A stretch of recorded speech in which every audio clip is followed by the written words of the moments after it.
Hi, this is Rehan here from CloudSponge, and today we'll be installing the better sharing plugin for WordPress directly from the WordPress dashboard. So let's start with going into the plugins section of the left-hand side menu and selecting Add New. On the top right-hand side, you should have an option to search for plugins. Let's search for better sharing using the keyword CloudSponge, because that's the fastest way to find it. And there it is. Just simply click Install Now and give it like 30 seconds to finish installing in the background.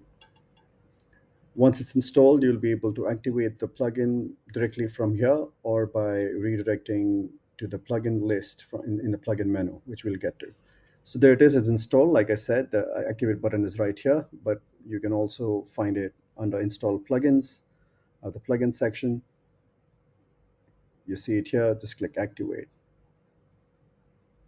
And you're good to go as soon as you see this page and the better sharing menu pops up on the left hand side menu.